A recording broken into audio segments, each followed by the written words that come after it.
When I arrived at the lawyer's office, my sister said, "I'll take the house and $7 million. He can go back to his shed." She added, thinking I was powerless. But the lawyer slid a document to me and said, "Activate it now." My sister went pale because the paper said, "My name is Mason. I'm 34.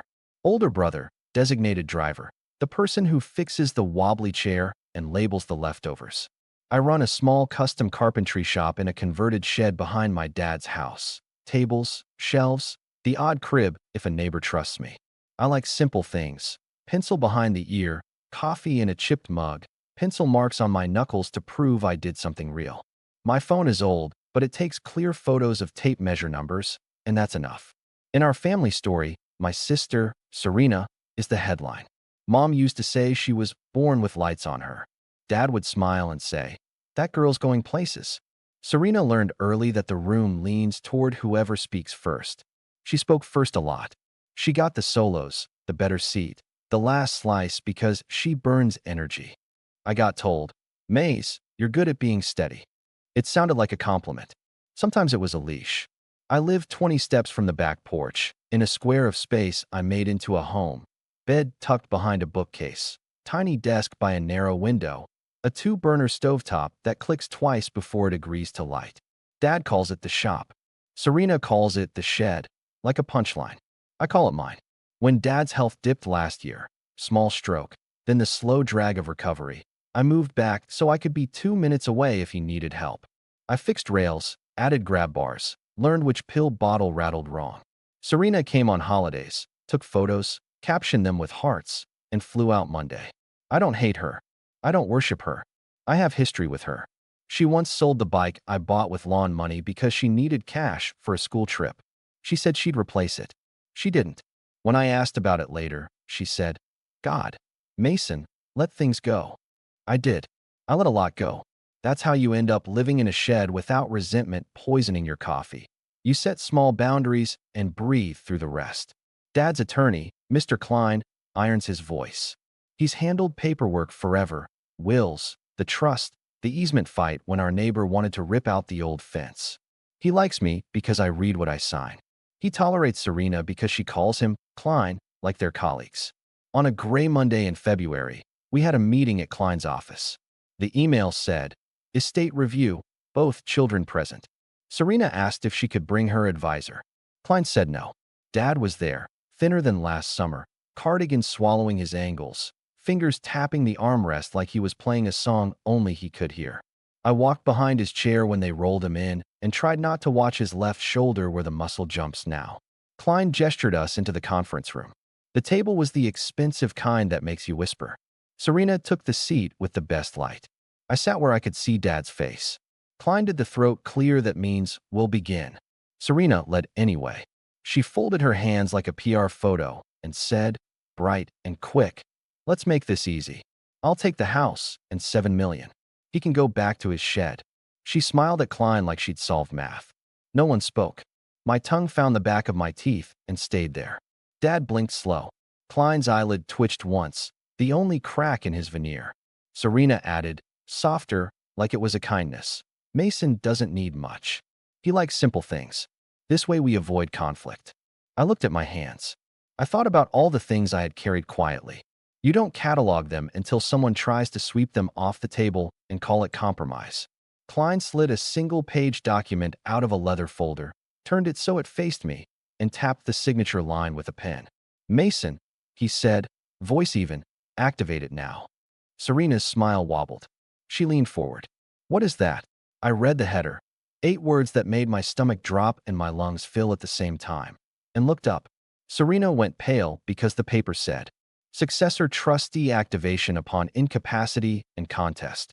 Underneath, one sentence as sharp as a plain blade. If any beneficiary attempts to coerce, intimidate, or disinherit the other, the trustee role passes immediately to the named successor and the no contest clause executes. I didn't sign right then. I looked at Dad. His eyes found mine the way they always do when a room turns into a storm. He nodded once, small but there. Klein folded the page back into the leather and said, "We'll review in a moment." He wanted a runway. I needed air. Serena needed a new plan. Here's how we got to a table where my sister could say 7 million, like a grocery list item, and expect the room to clap. Dad built money by inches, not fireworks. He was a contractor who didn't cheat. He bought this house when it was ugly and made it solid. He bought the lot next door when the owner panicked during a downturn. He did 3 flips in 10 years and kept the fourth as a rental. He put money in boring funds and never tried to be clever. When Mom died, he got quieter and more stubborn about wills. He put the house and the rental into a living trust. He made a healthcare directive. He picked Klein because he writes like a man who imagines court is always possible. I left for a while. Not far. A one-bedroom in a brick building with a view of an alley and a maple tree that turned into a show for 3 weeks a year. I made tables and repaired cabinets and learned that people pay on time if you carry a square reader and smile while they tap. Serena left for farther, but always returned loudly. New city, new boyfriend, new business, a lifestyle brand that lived on pre-orders and apologies. When it stalled, she posted long captions about resilience and then texted me, "Can you loan me $250 for a supplier? I'll pay you Friday." Friday moved. The amounts didn't kill me. They added up. 90 here, 120 there, 300 just until my speaking fee hits. I kept a list at first, then stopped because lists made me bitter, and I would rather be tired than bitter. Dad didn't see the Venmo requests. He isn't good at apps. He saw Serena in a good coat and assumed she found it on sale. Last spring, Dad slipped in the kitchen and hit the tile with a sound that still lives in my ear. The hospital kept him 2 nights. The doctor said TIA and rehab and be patient. Serena flew in for the weekend, filmed herself making soup, and left Monday promising to organize a rota. She did not organize a rota. I moved back into the shop because the idea of Dad alone made my skin buzz. I told myself it was temporary. Temporary gets comfortable when no one else volunteers. Care looks boring from the outside. Pills at 9 and 9. The way his left foot drags when he's tired. The way he says fine when he means I'm scared. I paid the electric when auto pay bounced because he forgot to shift accounts. I covered the pharmacy co-pay the month the plan glitched. I ordered grab bars and installed them at midnight when he finally slept. I put a stair lift deposit on my card because the company needed it today to get you on the schedule. And Serena said, "Ugh, I'm traveling. Can you just handle it?" Numbers as markers. 2:17 a.m. First time I helped him back to bed after his knee buckled. 11. The number of times Serena texted, checking in 3 months without once asking if I needed a break. $3,200, the stair lift deposit. $560, the pharmacy claim I fought for 3 weeks while his blood pressure toured heights. 40 minutes in the soup aisle comparing sodium like it was a test I could ace with enough squinting. During this, Klein called. Dad wanted a full review. He's lucid, Klein said, but he wants the scaffolding strong. We met twice. One change stood out. The no contest clause got teeth.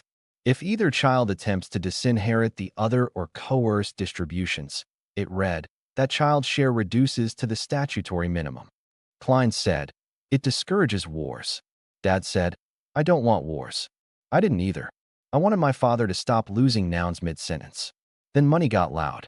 Serena arrived with a man named Theo who called himself her strategic partner. He had a watch like a spaceship.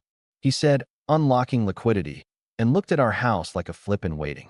Over dinner, Serena said, it's crazy to sit on assets when Dad could live more comfortably. We should sell the rental, sell this, put Dad somewhere with full-time care, and simplify. Dad put down his fork and said, quiet, I live here.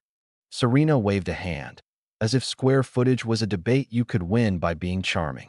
They started scheduling meetings without me. I found out because Klein CC'd me anyway. Subjects like preparing for transition and valuation of primary. I kept telling myself not to fight subject lines. Then I saw fast-track transfer to Serena for continuity, and my chest did that tight thing. I drove to Klein's office. What is happening? He steepled his fingers. Conversations. Your father is still trustee.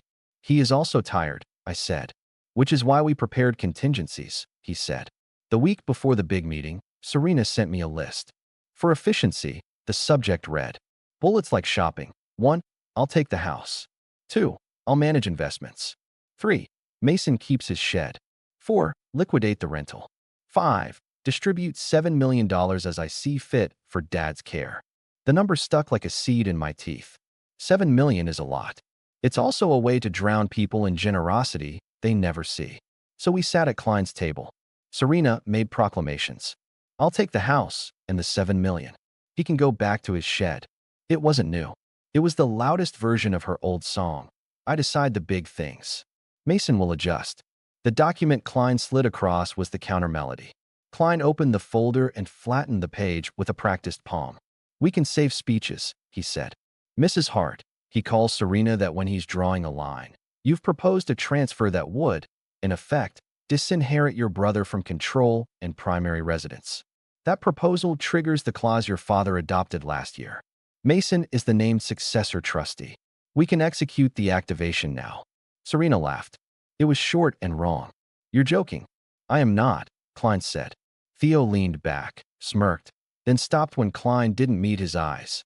Dad's hand tapped the armrest once, twice. I put my hand near his. He stilled. Serena leaned toward me, voice low, camera sweet. Maze, don't be a martyr. You're not built for this. You like sanding. You hate confrontation. Let the people who understand money handle the money. You'll still have your shed. The shed I built, I said calm. On the property I maintained. While you were busy unlocking liquidity. Klein slid a pen toward me. If you sign here and here, you assume trusteeship, he said. We record a memorandum of trust to block unauthorized transfers. Your father remains the beneficiary. Equal shares upon his death. No one gets to play fast and loose. He tapped the bottom line. The no contest clause disincentivizes litigation. Serena slapped the table lightly, a TV gesture. Absurd. Dad. She turned to him with the brightness that gets her out of late fees. Tell them you want me to handle things. Tell Klein to stop the drama. Dad lifted his eyes to hers and did something rare. He shook his head. His mouth worked around the words, and when they came, they were small and perfect. Stop taking. I am taking care of you, she said. Taking, he repeated and went quiet. Theo tried. There are tax implications. You are not counsel, Klein said. Please don't interject. I picked up the pen. My hand didn't shake. Serena, I said, keeping my voice at a level I could live with later. I'm not locking you out. I'm locking the door so the wind stops ripping it off the hinges. She leaned back like settling in for a show. Say the line, Mason. This isn't about revenge, I said. This is about closure. Klein nodded. Sign, please. I signed. Twice. Date. Initials where he pointed. Two staffers came in to witness. Professional and neutral, like furniture that writes. They watched, signed, vanished. Klein stacked the pages in a neat pile that felt like a wall between us and a drone video of our roof with realtor music. Serena's voice turned to ice. So what now? You evict me from my own house. No, I said.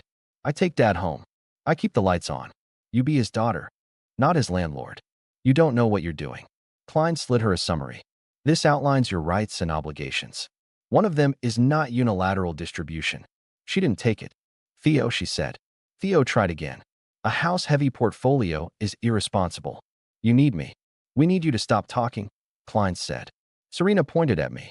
You'll regret this when it gets hard. It's already hard, I said. I've just been doing it quietly. She laughed, and it broke. Enjoy your shed. She left a Serena-shaped hole in the air. Theo followed. The room exhaled. Klein straightened his tie. We'll file today, he said. I'll send a checklist. Dad cleared his throat. Home. Home, I said. In the elevator, he reached for my hand. I let him. In the stainless reflection, I saw a man people hand lists too. Today, I took the list back. I expected fireworks. What I got was paperwork and phone calls and the weird quiet that follows a boundary. Klein's checklist hit my inbox at 3:12 p.m. Notify banks of trusteeship change. Freeze non-essential accounts pending audit. Move auto pays to trust. File physician letters. Update property insurance. Record memorandum at county. The list was boring in the way a sturdy floor is boring. I called banks. I'm the successor trustee. Here is the certification. Remove Serena as temporary signer for convenience. Note the no contest clause. People move carefully when that sentence is in the air. At home, Serena had left her speed. 2 boxes labeled event stuff. A ring light leaning like a drunk. A bouquet half brown because the stems were cut wrong. I set the kettle on. Dad tapped the armrest to the rhythm of the baseboard heater. My phone lit up like a slot machine. 15 missed calls by 6. Serena's voicemails came sweet, then sharp, then scorched. Let's be reasonable. You humiliated me. You think you're noble. You're small. Theo texted, loop me in as a consultant. I didn't reply. I added his number to a note titled Noise. Aunt Linda sent a paragraph about forgiveness with a verse. Uncle Ray sent, you did right, kid, plus a brisket photo I didn't know I needed. Serena posted a black square. Sometimes the people you feed bite you. Comments lit up. I put my phone face down and made tea. The next morning, I made eggs for Dad and wrote a plan on the back of an old invoice. Meet Klein at 11. Call Dr. Ahmed for capacity letter. Transfer utilities. Price a home health aid. 4 hours per day. Cash flow the next 90 days.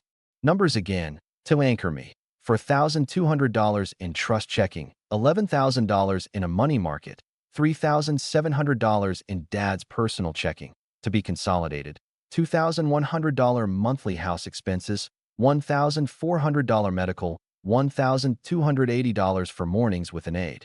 The big accounts were boring funds. The house was paid off. The rental carried itself. Not precarious, just many dials. At the bank, the manager's tie fought his shirt. He stopped joking when he saw Klein's eyes. We changed signers, printed checks, set alerts over $500. I gave Serena read-only access because I don't want to weaponize secrecy. I want to weaponize transparency. At noon, Serena called. I answered. What do you want? She said. For you to be Dad's daughter, I said. Not his investment committee. You embarrassed me. You embarrassed yourself, I said. You said I could have the shed. You're not built for this. You think righteousness pays the nurse. The nurse will be paid, I said. By the trust. Not by a quick sale to fund your vibe. Silence. You always make me the villain. I didn't write your lines, I said. I just stopped delivering mine. She hung up. Dr. Ahmed faxed. Yes, faxed. A letter. Lucid with deficits. Decisions with support. Good. Guardrails, not erasure. I booked OT. I put a sticky note on the fridge. Call about Tuesday rides. I hired an aide. 8 to 12 a.m., $28 per hour. Worth it if it keeps Dad safer and me less brittle. Serena pivoted to Dad. How are you, Daddy? I'll swing by with Ty. Can Mason send Hulu? Dad held up the phone and said, I don't want scenes. I'll be here when she visits, I said. He nodded and napped like he'd handed me a heavy bag. 3 days in, Theo emailed an engagement letter at $350 per hour. I replied, the trust will not be engaging you. He sent a lecture about portfolios. I filed it under no.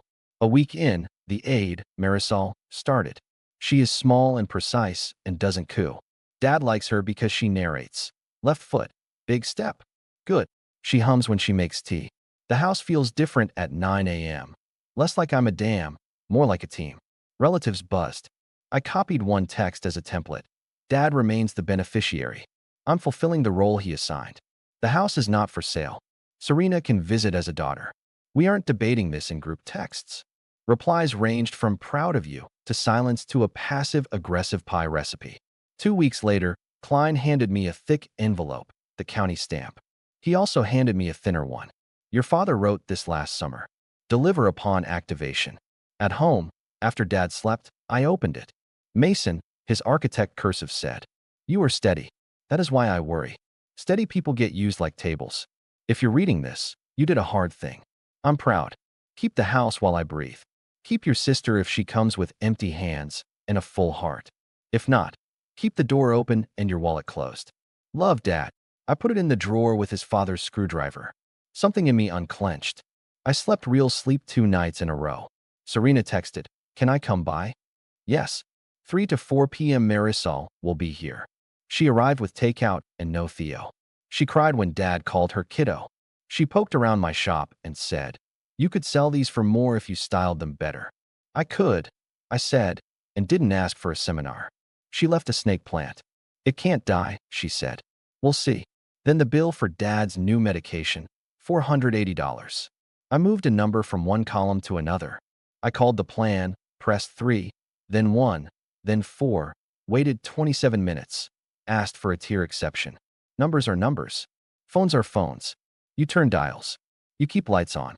A month in, The rental's tenant texted a photo of a leak. I grabbed my bag, fixed a pinhole in the supply line, tightened, wiped, waited. The tenant said, "Thanks for coming so fast." I said, "It's my job," and realized I meant more than plumbing. Grandma, Dad's mother's sister, technically, sent a card with $10 and for a treat. I bought Dad lemon cookies and told her they were from her. She said, "Good. He always liked lemon." Serena's post softened. Fewer black squares, more pictures of Dad's hand on hers. She still says shed, sometimes, but softer, like she knows the word has edges. I still live there. I added a small window above the bed. Morning light hits the wall like a square of permission. Life did not turn cinematic. It turned specific and steady. I wake at 6:12 to the baseboard click. I make coffee in the chipped mug. I sand table edges in half circles until my shoulder talks back. The door is latched from my side. Serena texts less. When she does, it's about Dad. Does he like Becker's lemon cookies? Park on Saturday? Not about assets. When she slides toward old habits, I don't slide with her. Mom's side still has opinions. Aunt Linda highlights devotionals. Uncle Ray sends meat photos. Cousin Tasha asks for a free bookshelf since you guys got the house. I send my rates. She replies, "No worries," with 3 exclamation marks and vanishes. It hurts less than I expected. People show you their balance sheets in moments like this, what they owe, what they think they're owed, what they're willing to learn. I taped an index card inside the mug cabinet. I will not pay to be erased. I will not let family be a password to the deed. I will not explain a boundary more than once. I will show up for people who show up for me. It isn't pretty. It's legible. That's enough. Klein sends quarterly emails with bullet points. I reply on time. The house smells like coffee and wood and the faint lemon cleaner Marisol likes. Dad dozes in his chair and tells me the same porch story from '97 about a warped beam he fixed with clamps and patience. I listen every time. It's different each time anyway. Some days, Serena sits on the rug, paints her nails, and talks about nothing with him, which is a kind of repair. I don't punish her. I don't promote her either. She earns ground by how she walks. We fight less because I stopped auditioning for the role she wrote for me. She still has edges. So do I.